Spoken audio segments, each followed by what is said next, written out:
जय हिंद, नमस्कार दोस्तों। आज की इस वीडियो में हम रिवीजन करने वाले हैं, क्विक रिवीजन जो कि है इलेक्ट्रोमैग्नेटिक वेव के ऊपर, ईएम वेव्स। आज हम देखेंगे कि ईएम वेव्स में जो इम्पोर्टेंट जो कॉन्सेप्ट्स हैं हमारे, जो कि बोथ जेई और बोर्ड्स 12th के, इन दोनों के पॉइंट ऑफ व्यू से बहुत ही ज़्यादा इम्पोर्टेंट होने वाले हैं।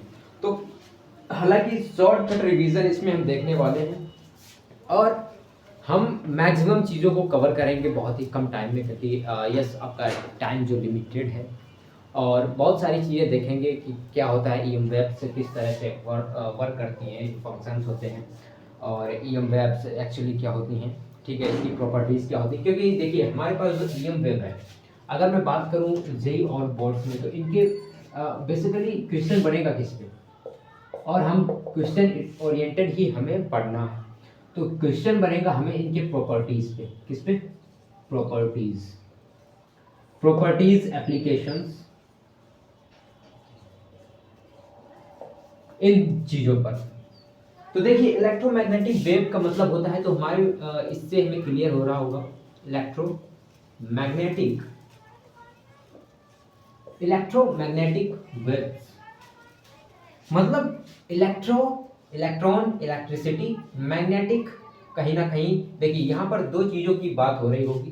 पहली तो इलेक्ट्रिसिटी, या फिर इलेक्ट्रो से हम जो फाइंड करेंगे वो होगा करंट, चार्ज, ठीक है, चार्ज, करंट और वोल्टेज, इलेक्ट्रिक फील्ड। इलेक्ट्रो से हम अगर इतनी चीज़ें सोच पा रहे हैं तो फिर हमारे लिए बहुत ही अच्छा है। क्यों? क्योंकि इन्हीं चीज़ों को हम इलेक्ट्रिसिटी या इलेक्ट्रिसिटी या इलेक्ट्रॉन जैसी चीज़ों में पढ़ते हैं। एक्चुअली ये एक्चुअली वर्क करता है इलेक्ट्रो। जो इलेक्ट्रो शब्द है, ये आया है इलेक्ट्रा वर्ड से, इलेक्ट्रा जो कि लैटिन भाषा से लिया गया है। मैग्नेटिक, जिसमें हम मैग्नेटिक मतलब कहीं ना कहीं मैग्नेट से रिलेटेड है। मैग्नेट, अगर मैग्नेट आ रहा है तो हमारे पास बी मतलब magnetic field, velocity phi B मतलब मैग्नेटिक फ्लक्स, इसमें इलेक्ट्रिक फ्लक्स, और करंट, और उसके बाद हमारा जो आता है इसमें एरिया वेक्टर, ओके, और इसको बोलते हैं माइनस का d∅/dt, जो कि होता है EMF। इन चीज़ों को सोच पा रहे हैं तो हम सही डायरेक्शन पे हैं।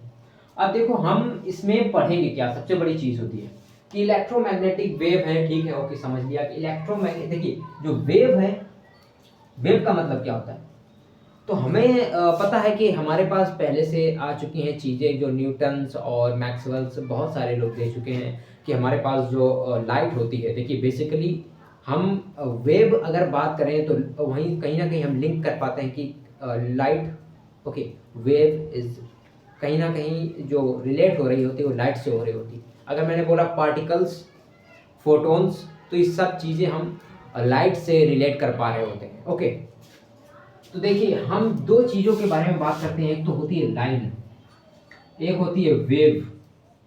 Both are different things. देखिए, ओके, लाइन होती है वो एक स्ट्रेट वे, स्ट्रेट पाथ होता है। वेव ये एक कर्व लेता है, ठीक है। ये अपने जो मैं बोल सकता हूँ एम्पलीट्यूड और जो डिस्प्लेसमेंट होता है, इसमें जो उसको कहीं ना कहीं ज़्यादा लेता है। जो डिस्प्लेसमेंट होता है, एम्पलीट्यूड होता है। जैसे इतनी चीज़ को मैंने कवर करने में कहीं ना कहीं इतनी चीज़ ली है, लेकिन इतनी ही चीज़ को कवर करने में मैंने इतना सारा डिस्टेंस कवर किया, जो कि वेव में होता है। और इस तरह के एम्पलीट्यूड्स उसमें आते हैं। और इसमें हम बात करेंगे बहुत सारी चीज़ें, जैसे एसएसएम की बात कर लेते हैं वेव्स में, और ओके, बहुत सारे क्वेश्चंस बनते हैं। तो वेव एक्चुअली रिलेट करती है हमारे पास लाइट से, और जिसमें कि हमें पता है कि जो फोटॉन्स होते हैं वो हमारे पास एक पार्टिकल की तरह से, एक पैकेट्स ऑफ एनर्जी होते हैं, जो कि हमारे पास थ्रो हो, जैसे कि सन है हमारे पास, वहाँ से फोटॉन्स के पार्टिकल हमारे पास पैकेट्स हैं। जैसे कि हमारे पास एक थ्योरी है कि हमें फोटोन जो लाइट है हमारी वो फॉर्म ऑफ उसके छोटे छोटे पार्टिकल्स हैं जो कि जिन्हें हम फोटोन बोलते हैं, फॉर्म ऑफ एनर्जी जो कि हमारे पास फेंके टाइप के जा रहे हैं, जिसको हमें एक एनर्जी से फेंका जा रहा है, ओके, और वो हमारी तरफ आ रहे हैं। बट एक तरफ होती है कि हमारे पास जो लाइट है वो स्ट्रेट लाइन में हमारे पास ट्रैवल करती है। तो वेव का नेचर जो होता है वो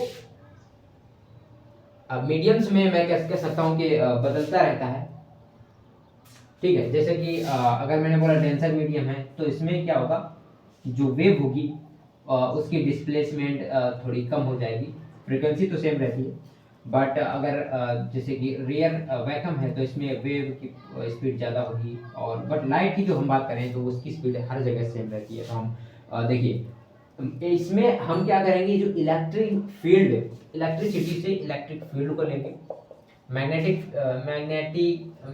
और मैग्नेटिक फील्ड लेंगे यहाँ से। अब जब इलेक्ट्रिक फील्ड और मैग्नेटिक फील्ड, ये दो तरह की लाइंस होती हैं जो कि हमने दो डिफरेंट चैप्टर्स में पढ़ी होंगी, आपने पढ़ा होगा। इलेक्ट्रिक फील्ड हमारी इलेक्ट्रिसिटी से आती है और मैग्नेटिक फील्ड मैग्नेटिज्म से हमने पढ़ा है। तो जब दोनों को कंबाइन करा के हम अपने एक नई वेव को बनाएंगे जिसको हमने इलेक्ट्रोमैग्नेटिक वेव बोला है, और इसको हम ट्रैवल या फिर प्रोपेगेट कराएंगे तो किस तरह से हमारे पास आएगी, तो उसको हम अभी यहाँ पर समझेंगे। जैसे कि मैंने बोला कि हमारे पास जो इलेक्ट्रिक फील्ड है और मैग्नेटिक फील्ड, इसको जैसे इलेक्ट्रिक फील्ड को मैंने बोला कि अगर ये चार्ज है तो इलेक्ट्रिक फील्ड यहाँ से कैसे होगी, जब पॉजिटिव चार्ज है तो पॉजिटिव चार्ज हमेशा ओरिजिनेट करती है इलेक्ट्रिक फील्ड को निकालेगी और हमेशा रेडियली आउटवर्ड की तरफ रेडियली आउटवर्ड निकालती है। क्या एक पॉजिटिव चार्ज है, इससे इलेक्ट्रिक फील्ड जो होगी रेडियली आउटवर्ड निकलेगी। और मैग्नेटिक फील्ड की अगर हम बात करें तो देखिए इस ये क्या होता है, ये एक हमारे पास सीट है, मैंने बोला कि इसमें मैग्नेटिक फील्ड पास कराई गई ना कि number of magnetic field lines passing through an area known as electric flux. So magnetic flux is V dot A, so cos theta। अगर मैंने बोला कि इलेक्ट्रिक फ्लक्स निकालो तो यहाँ पर क्या है, हमें इलेक्ट्रिक फील्ड लाइन, देखिए इलेक्ट्रिक जो मैग्नेटिक फील्ड होती है, मैग्नेटिक फील्ड की कुछ प्रॉपर्टीज होती हैं, जैसे कि मान लीजिए कि मैग्नेटिक फील्ड है, मैग्नेटिक फील्ड क्या होगी कि ये नॉर्थ पोल से साउथ पोल की तरफ जाती है, नॉर्थ पोल से ओरिजिनेट होती है, साउथ पोल की तरफ एंड होती है, ये इसकी एक प्रॉपर्टी होती है। और इनसाइड द मैग्नेट, ये देखिए इधर से निकली और फिर इधर से आई, ये इनसाइड द मैग्नेट ये साउथ से नॉर्थ की तरफ जाती है। और हमारे पास क्या होता है कि अगर हम इन्हें एंटी क्लॉकवाइज घुमाएं, एंटी क्लॉकवाइज लाइक देखिए एंटी क्लॉकवाइज क्या होता है, एंटी क्लॉकवाइज होता है कि देखिए क्लॉकवाइज होता है हमारे इस तरह से हमारी घड़ी घूमती है और ये हमारा साउथ पोल बनाता है, तो मतलब होगा इसका जैसे ये है एंटी क्लॉकवाइज, मतलब इस तरह से घड़ी की उल्टी दिशा में। अगर घड़ी की उल्टी दिशा में किसी चीज को मतलब या फिर नॉर्थ पोल है या फिर इलेक्ट्रिक फील्ड को मैग्नेटिक फील्ड को हम घुमा रहे हैं तो फिर नॉर्थ पोल बनाएंगे। अगर हम क्लॉकवाइज ला रहे हैं तो वो हमारे पास बनाएगा साउथ पोल। इस तरह से कुछ इसकी कंडीशंस होती हैं। तो जैसे कहा मैंने कि इसमें इनवर्टली जा रहा है, इनवर्टली क्या देखिए एक मान लो कि एक एरो है, एरो के इस तरफ ये पॉइंट साइज होता है, शार्प होता है। तो अगर मैंने बोला कि ये इनसाइड जा रहा है, क्या बोला मैंने, इनसाइड जा रहा है, जैसे मैंने ये देखो इनसाइड जा रहा है तो हमें दिख रहा है कि ये देखो इतनी सी टिप दिख रही है काफी, ठीक है, ये मैंने बोल दिया इसकी पूंछ है, जिसको मैंने क्रॉस से डिनोट कर दिया। अगर मैंने बोला कि ये इस साइड आ रहा है तो ये देखिए पॉइंट साइड है, तो मैंने इसको पॉइंट से डिनोट कर दिया। अगर आउटसाइड आएगा तो मैंने बोला ये पॉइंट साइड होगा, उसको हम पॉइंट से डिनोट करते हैं। आउटवर्ड मैग्नेटिक फील्ड आती है, उसको पॉइंट से डिनोट करते हैं। मैग्नेटिक फील्ड इलेक्ट्रिक फील्ड को आपने समझा। अब कुछ की प्रॉपर्टीज को देखेंगे कि मैग्नेटिक फील्ड अगर मैं कहूँ कि देखो अगर मैंने इसको ग्राफ में डिजाइन करना है या फिर ग्राफ इसका कैसे बनता है मैग्नेटिक फील्ड का, मैग्नेटिक फील्ड कौन सी वेव होती थी कि वेव का जो नेचर, दो तरह की वेव होती हैं, आई होप यू नो कि वो एक होती है लॉन्गिट्यूडिनल वेव, लॉन्गिट्यूडिनल वेव जो कि प्रोपेगेट करती है। देखिए वेव का मतलब होता है जस्ट वेव होती किस लिए, प्रोपेगेशन के लिए। ये होता है रेयर फ्रैक्शन, जिसे रेयर फ्रैक्शन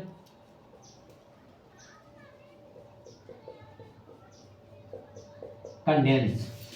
देखो यहाँ पर जितना अगर गैप बहुत ज्यादा है तो इसको हम बोल देंगे कि ये यहाँ पर रेयर फ्रैक्शन है।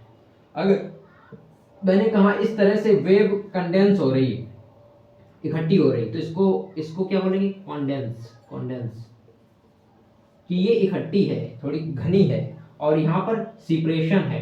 तो इस तरह से जब कोई वेव प्रोपेगेट करती है तो उसको बोलते हैं लॉन्गिट्यूडिनल वेव। ओके, अगर कोई वेव है वो इस तरह से प्रोपेगेट करती है, लाइक दिस,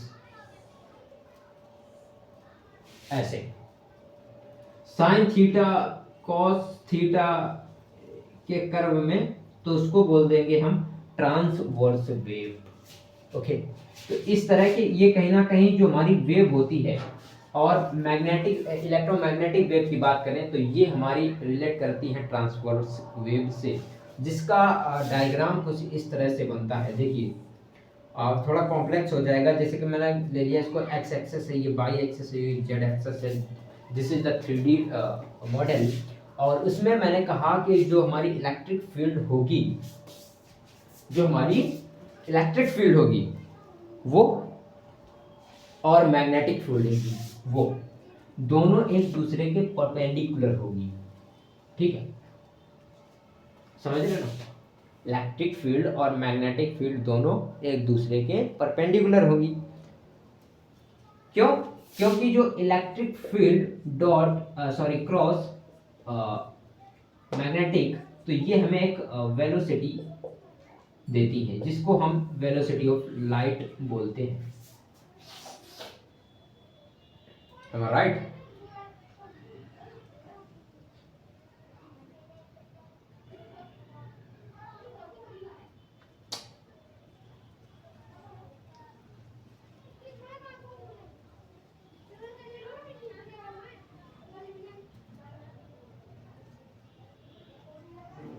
और ये दोनों चीजें ही वेरी करती हैं। अगर मैं बात करूं इलेक्ट्रिक फील्ड, तो वो हो जाता है बी डॉट सी। सी यहाँ पर है इलेक्ट्रिक स्पीड ऑफ लाइट। देखिए अगर मैंने कहा कि इस तरह से अगर मेरे पास जो इलेक्ट्रिक फील्ड है वो इस तरह से प्रोपेगेट कर रही है on the plane of Y and X, X Y के प्लेन में इस तरह से प्रोपेगेट करेगी। जैसे कि ये मैंने बोर्ड बोल दिया, तो ये बोर्ड एक प्लेन है, अगर इसी में इस तरह से कोई वेव चल रही है तो वो एक प्लेन में है। एक ये एक्स एक्सेस है, ये वाई एक्सेस है, तो इस पे ही केवल ट्रैवल कर रही है, तो इसको मैंने बोला कि ये एक प्लेन में जा रही है।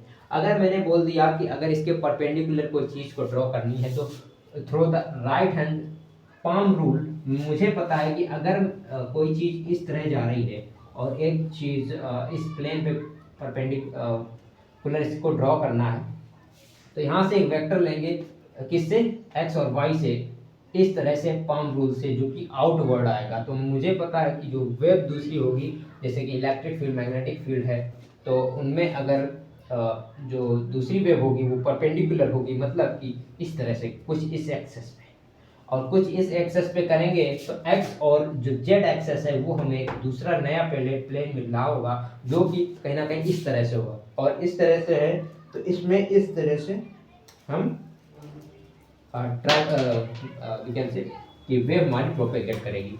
तो देखिए कहीं ना कहीं वेव हमारी इस तरह से प्रोपेगेट करती है। जैसे देखिए जैसे कि इलेक्ट्रिक फील्ड इस तरह से जा रही है, सॉरी कैन से, जैसे इलेक्ट्रिक फील्ड इस तरह से जा रही है, इस तरह से, इस तरह से, इस तरह से, तो मैं क्या करता हूँ, इसको एक पॉइंट लेता हूँ कि इस तरह से बढ़ेगी, और जो वेव होगी, वेव को इस तरह से जाना होगा, मैग्नेटिक फील्ड इस तरह से जा रही होगी, जैसे कि देखना होगी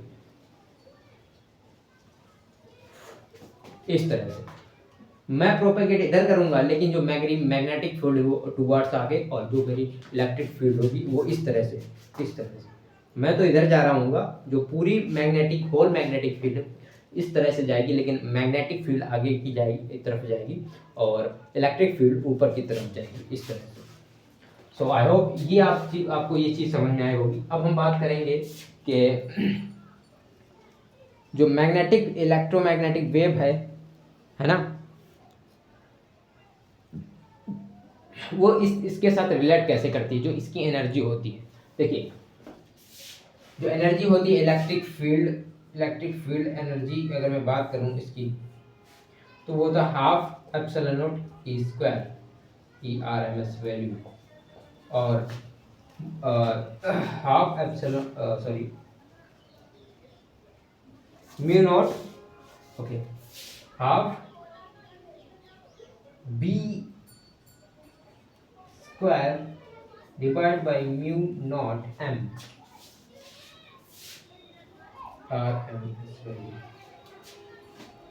okay, B square by mu naught, ये होती है वैल्यू। ये जो एनर्जी होती है इलेक्ट्रिक फील्ड एनर्जी और मैग्नेटिक फील्ड एनर्जी, उसके साथ एक रिलेशन होता है। और अगर मैं बात करूं जो स्पेक्ट्रम आएगा हमारा, वो देखिए lambda is equals to frequency v divided by n. n is basically the frequency, which means inversely proportional to 1 by divided by t, जो कि लैम्डा के बराबर हो जाएगी। So we can say velocity is equals to lambda cross n. अगर मैं बात करूं इसके स्पेक्ट्रम पे, जो कि होता है रेडियो वेव, माइक्रोवेव और इंफ्रारेड, उसके बाद विजिबल रेज आती हैं, यूवी रेज और एक्स रेज, और इसके बाद गामा रेज। अगर आप चाहें तो इसकी मैं कह सकता हूं कि जो रेंज है उसको देख लेंगे।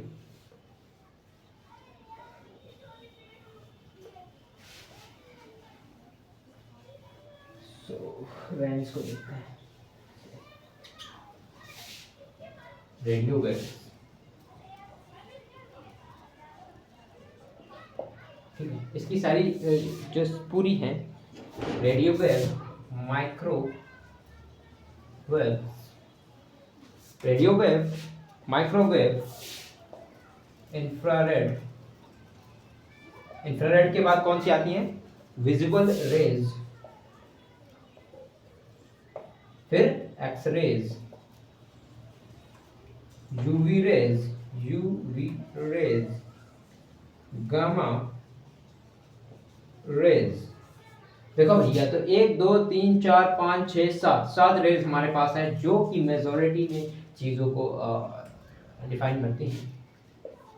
हम सबसे ज़्यादा बात करते हैं विजिबल रेज की, जो कि 400 नैनोमीटर से 800 नैनोमीटर हमारे पास होती हैं।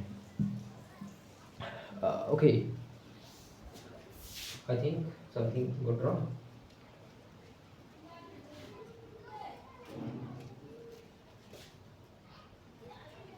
700, okay 700 you can see। So basically हम इस पे ज़्यादा बात करते हैं। रेडियो वेव्स का जो काम होता है उसको जान लीजिए कि रेडियो, टेलीविजन और कम्युनिकेशंस में इसका यूज़ करते हैं। माइक्रोवेव्स क्या होती हैं, माइक्रोवेव्स जैसे कि जब हमारा जो ओवन होता है उसमें कुछ पकाना होता है तो हम उसके अंदर रख देते हैं, और माइक्रोवेव्स होती हैं उसको हीट करती हैं। मतलब कोई भी जैसे ब्रेड है, हमें उसको पकाना है अच्छे से, तो ओवन में रख देंगे, और वो अपनी रेस से जो कि हीट बेसिकली जनरेट करती हैं, तो उसको अच्छे से वो पका पाएगा। ठीक है, अगर मैं बात करूँ इंफ्रारेड रेज बहुत ही धीमी होती हैं, मतलब we can say we can not see through the naked eye, जो कि आपने देखा होगा कि जब आप टीवी में रिमोट चलाते हैं और चैनल को बदलते हैं तो वो संपर्क किससे बनता है, तो वो इंफ्रारेड रेज होती हैं, जो कि दिखाई नहीं देती हैं, और आपके टेलीविज़न में आप चैनल को उससे बदल पाते हैं। इंफ्रारेड रेज वहाँ पर यूज़ होती हैं। और अगर मैं बात करूँ हमारी होती हैं जो विजिबल रेज, तो visible rays actually we can see जो भी लाइट रिफ्लेक्ट करती हैं और हम देख पाते हैं जिसकी वजह से, वो हमारी विजिबल रेज हो जाती हैं। ओके, और एक्सरेज की बात करें तो इसको हम देख नहीं सकते हैं फ्रॉम द नेक्ड आइज। हमने देखा है कि जैसे हम एक्सरेज करवाते हैं, जैसे कि अपने चेस्ट का कराया या फिर मेडिकल्स में इसका हम ज़्यादा यूज़ करते हैं। ठीक है, जैसे कि आई सर्जरी करना है तो एक्सरेज का यूज़ करेंगे, या फिर कोई फिर चीज़ को जैसे ब्रोकन ब्रोकन ब्रोकन क्या बोलते हैं, बोन, उसको जानना हो, डिटेक्ट करना हो तो हम यूज़ करते हैं एक्सरेज का। UV rays, UV rays basically आपने सुना होगा कि यूवी रेज हैं जो कि डिप्लेशन कर रहा है हमारे ओजोन लेयर में, जिसको क्लोरोफ्लोरोकार्बन की वजह से UV rays. So UV rays basically protect, we can say कि ऐसी चीज़ बहुत ही हैवी हीट को कंटेन करती हैं, वी कैन से, जो कि बर्न कर सकती हैं, बहुत ही सेंसिटिव होती हैं। सो मेडिकल डायग्नोसिस के लिए और फिर मैं बात करूं मेडिकल ट्रीटमेंट के लिए हम इनको यूज़ करते हैं, और इसको हम आई सर्जरी में भी यूज़ करते हैं। अब गामा रेज की बात करें तो इसको भी मेडिकल ट्रीटमेंट में ही यूज़ है। इन सारी रेज और चीज़ों का हमें यूज़ मिलता है। ठीक है, तो इसी पे बेसिकली हमारे पास क्वेश्चन बनता है कि इसके यूजेस क्या है, नॉल है। फिर हम बात करें कि हम जो एक रिलेशन देखते हैं जो जिसका लाइट का होता है 1/μ0 रूट ऑफ इसका। So this is the basically light, और ये परमिएबिलिटी ऑफ फ्री स्पेस और परमिटिविटी ऑफ फ्री स्पेस है। ओके, सो बेसिकली ये हमने लाइट और इलेक्ट्रिक फील्ड से इसको हमने डेराइव किया है। और वेलोसिटी की अगर हम बात कर लें तो इसकी root of mu R epsilon R, इस तरह से भी हम इसको डेराइव कर सकते हैं। अगर मैं बात करूँ इसको मीडियम में, इन मीडियम इसको तो रिलेटिविटी हो गई, सो इसको म्यू नॉट एप्सिलॉन केवल ले सकते हैं। सो इन मीडियम, और ये इन वैक्यूम, जो इलेक्ट्रोमैग्नेटिक वेव है उसकी जो स्पीड होगी वो चेंज होगी इन मीडियम और वैक्यूम में, क्योंकि यस डिस्प्लेसमेंट फर्क पड़ता है। तो मीडियम में जो परमिटिविटी और परमिएबिलिटी दी हुई होगी उस पर हम काम करेंगे। और अगर बात करें speed of light in vacuum तो ये बेसिकली फॉर्मूले से आता है। ओके, सो इसको आप डेराइव भी कर सकते हैं। एप्सिलॉन नॉट की वैल्यू होती है 8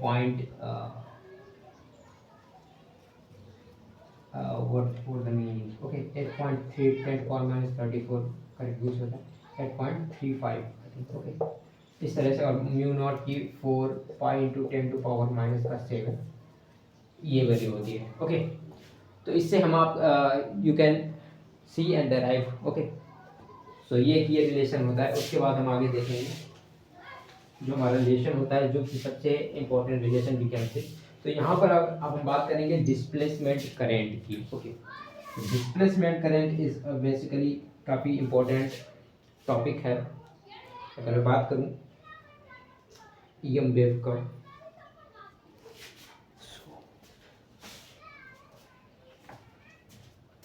just a minute please.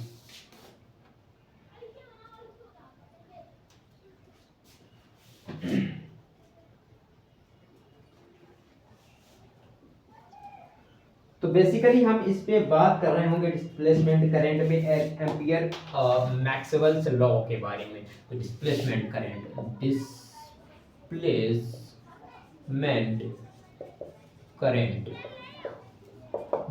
Current देखिए, बेसिकली जब हम कुछ सर्किट से जैसे कि रेजिस्टेंस, कैपेसिटर और वोल्टेज और जब स्विचेस, इन सारे के कॉम्बिनेशन से जब हम करंट को पास कराते हैं तो कुछ चीज़ें हम देखते हैं जो कि मैग्नेटिक फील्ड, जैसे कि मैग्नेटिक फील्ड में बात करें इलेक्ट्रिसिटी और मैग्नेटिक्स की बात करेंगे तो मैग्नेट, चलिए यहाँ पे बात कर लेते हैं। जैसे कि मैंने एक जोड़ दिया कैपेसिटर। ओके, अब इसमें एक रेजिस्टेंस जोड़ा, ठीक है, और इसमें क्या किया मैंने, ओके,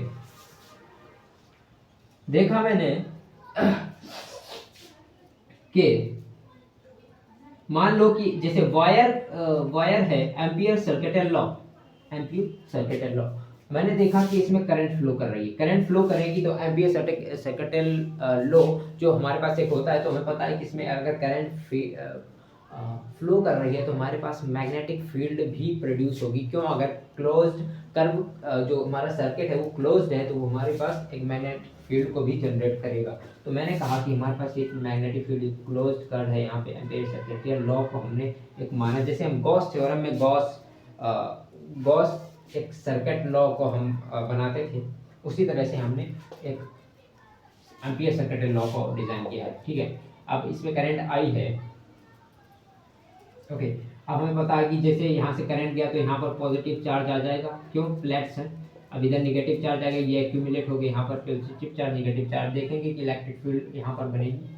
इलेक्ट्रिक फील्ड यहाँ पर बनेगी, तो जब इलेक्ट्रिक फील्ड यहाँ पर बनी तो हमारे पास यहाँ से इलेक्ट्रिक फील्ड ई जो कि आ गई।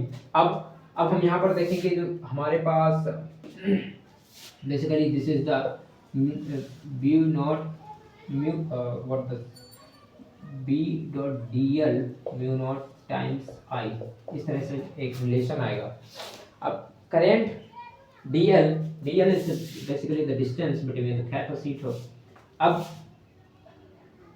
ये आ गया, ठीक है। उसके बाद जो एम्पियर मैक्सवेल्स लॉ है वो हमें बताता है कि जो हमारे पास closed integral of B dot D L is equals to mu naught times I और plus I D is the current displacement in this D L. मतलब कि डी एल जो गैप है, देखिए कैपेसिटर से हम डायरेक्टली करंट को पास नहीं कर सकते, we can not pass current through the, because यहाँ पर जो हमारे पास सर्किट है वो क्लोज नहीं है, क्लोज सर्किट से हम केवल करंट को पास करा सकते हैं। बट यहाँ पर जो induction through the induction we can transfer the charges, यहाँ से हम चार्जेस को ट्रांसफर शिफ्ट कर सकते हैं।